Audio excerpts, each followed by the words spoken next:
Il y a de nombreux hivers en Bretagne. Il a fait froid, mais froid, tellement froid qu'on s'enfonçait dans la neige jusqu'aux genoux. Et il y avait ce bûcheron, Fanche. Fanche qui vivait à l'orée de la forêt avec sa femme. Enfin, sa femme venait de mourir. Le pauvre Fanche était sans dessus dessous. Il est allé jusqu'au village pour aller voir le curé. Il voulait un bel enterrement pour sa petite femme. Tellement voilà, Fanche était sans le sou. Il a traversé les grandes plaines, pleines de neige, pour arriver jusqu'au petit village. Il a toqué à la porte du presbytère et la petite bonne lui a ouvert. Oh, bah c'est toi, Fanche, bah, entre donc là, tu vas pas rester dans le froid, tu vas attraper la mort. Alors, qu'est-ce que tu veux? Tu vas aller voir monsieur le curé, j'imagine. Bah viens, viens, il est dans la cave.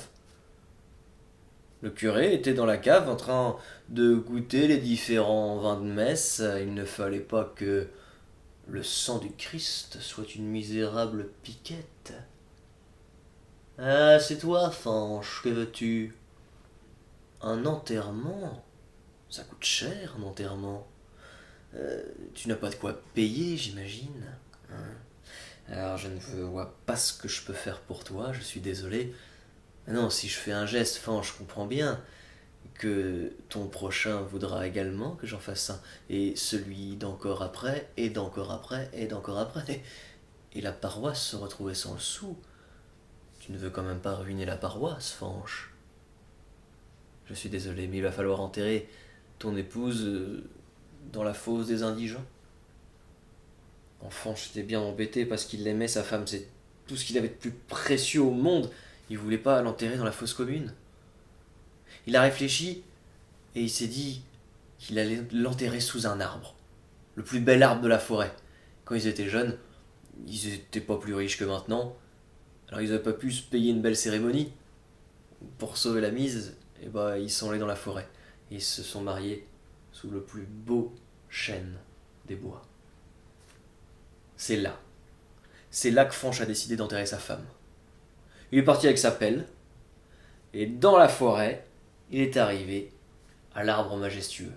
Il a déblayé la neige, et puis il a creusé dans la terre gelée. C'était vraiment difficile. Jusqu'à jeton, jeton, jeton.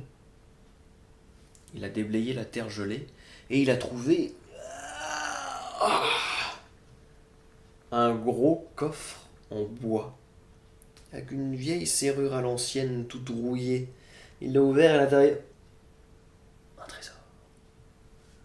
Il y avait des milliers de pièces d'or dans ce coffre. Ça c'était son aubaine. Il a voulu le porter jusqu'à chez lui, mais il était vraiment lourd. Il a dû le traîner contre le sol. Et le lendemain, il est allé voir le curé. Il a frappé à la porte du presbytère. Le curé, lui, était occupé à nettoyer l'argenterie de la paroisse. Bonjour, monsieur le curé, je suis désolé de vous déranger, encore une fois, c'est moi. Je reviens pour l'enterrement. Non, non, j'ai de quoi payer cette fois-ci.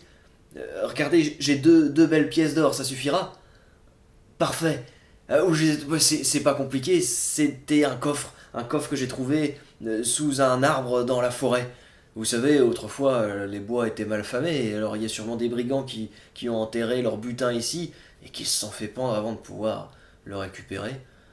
Enfin bon, je l'ai trouvé, maintenant j'ai de quoi payer, c'est merveilleux, ma petite femme va pouvoir avoir un bel enterrement. Et elle a eu un bel enterrement, un enterrement magnifique. Tout le village est venu à la cérémonie. Et les gens des villages autour aussi, on n'avait jamais vu dans le coin un coffre entièrement fait en ébène. Et la femme du bûcheron a été enterrée dans un magnifique caveau. Fanche avait le cœur un peu plus léger de savoir que sa petite femme là-haut avait pu voir le bel enterrement qu'il lui avait fait. Il s'est endormi. Il y avait quelqu'un qui dormait pas. Le curé, dans son presbytère.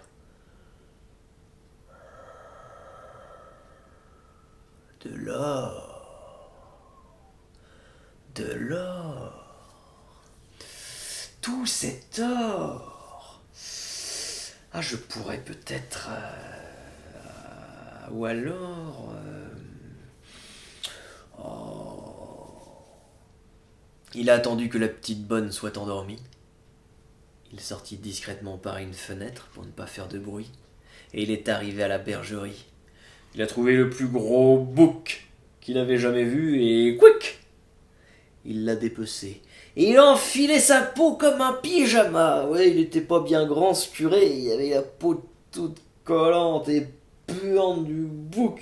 Et il s'est mis le crâne sur la tête et, et il s'est regardé dans le miroir. Il était laid à voir avec ses deux cornes sur la tête. Ah, il était monstrueux. Alors vite, vite, il a recousu pour pas qu'on voit son corps en dessous. Et il a ri dans le miroir, il s'amusait à changer sa voix pour pas qu'on le reconnaisse. Et Fanche, qui dormait paisiblement, a été réveillé. 3 coups ont été frappés à la porte. Le pauvre Fanche comprenait pas ce qui se passait, et il se demandait quelle heure il était. L'horloge indiquait minuit pile. Fanche est allé ouvrir la porte et il est devenu aussi blanc de la neige, en voyant le monstre qui était en face de lui.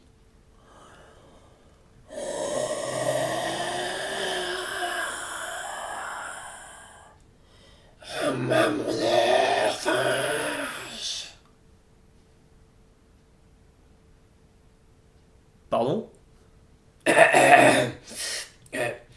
Rends-moi mon or, Fanche. Votre or?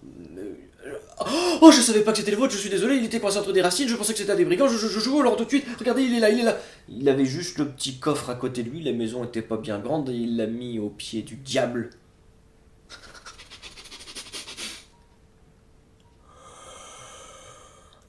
Il manque 2 pièces, Fanche. Je viendrai les récupérer. Le diable a disparu dans la pénombre avec son coffre.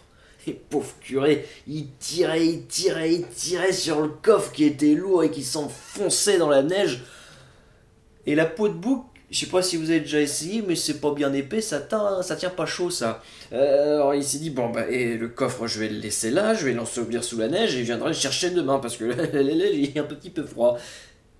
Il est retourné au village, il est tombé plusieurs fois dans la neige, il avait le poil gelé, il grelottait de partout, il avait la voix éraillée, il a essayé d'ouvrir le presbytère, c'était fermé à clé à cette heure-ci forcément. Alors il a tambouré la porte pour réveiller la petite bonne, elle s'est levée avec sa petite chandelle, elle a regardé par la fenêtre et elle a vu le monstre qui tambourinait sur la porte. Oh la pauvre, elle s'est signée, elle s'est mise devant le crucifix et elle a prié Jésus, Marie, notre Père et tout le toin. Le curé déguisé en diable se disait mais elle me reconnaît pas. Il a essayé d'enlever son... Ça partait pas. Il tirait sur ses poils et ça lui faisait mal, comme si c'était sa propre fourrure. Et il essayait d'enlever la peau, mais elle était collée à sa peau. Il avait le diable qui lui collait à la peau. Il a essayé d'enlever le crâne, mais c'était bien bloqué. Alors vite, il allait demander du secours à la porte d'à côté. On lui a pas ouvert. Ah bah non, là c'était Jésus, Marie, le Tintouin et compagnie. Et la porte d'à côté, c'était pareil. Et puis, encore, la porte d'à côté, toutes les portes du village, personne n'allait ouvrir à cette créature malfaisante. Fanche, lui m'ouvrirait. Ah. Fanche, il essayait de dormir. Il se disait, mais c'est pas possible, comment je vais pouvoir faire? Le diable va revenir demain soir, il va me demander 2 pièces d'or, mais j'ai pas d'or à lui donner, moi. Moi, je suis pauvre comme Job. Je vais devoir payer avec mon âme. Le lendemain matin, Fanche a voulu s'entretenir avec le curé pour apaiser son âme. Il s'est dit peut-être que le bon Dieu pourra faire quelque chose pour moi. Mais quand il est arrivé au presbytère, on a dit que le curé avait disparu. Personne ne savait où il était. Et tout le village parlait de cette créature hideuse qui avait hanté les lieux. Et le curé a disparu, vous dites? Mais c'est bien sûr, le martyr. Et il a donné sa vie pour nous. Oh, bah là, le curé a été érigé au rang de héros, de martyr. On lui a fait une belle plaque qu'on a collée sur l'église. Hein. Le nouveau curé est arrivé pour la bénir et l'hiver a passé. À la fin de l'hiver, Fanche se rendait au village quand il a vu son coffre, intact, sous un tas de neige fondue. Il a ouvert, il y avait toutes les pièces d'or qui y étaient. Oh. Alors, non seulement le diable n'était pas venu chercher son âme, mais il a fait laisser son or aussi. Ah bah, le bûcheron a ramené l'or chez lui, Et il est retourné au village tout content. Et tous les habitants du village étaient réunis sur la grande place. Sur la grande place, Fanche, qui était un peu plus grand que tout le monde, a hissé sa tête au-dessus des épaules et il a vu une créature, mi-homme, mi-bouc, mi-gelé, mi-décomposé, raide mort. Bah faut pas laisser ça là comme ça les gars, va bien falloir l'enterrer quelque part. Et le curé s'est retourné vers le bûcheron et lui a dit: Mais voyons Fanche, on ne va tout de même pas faire un enterrement pour le diable.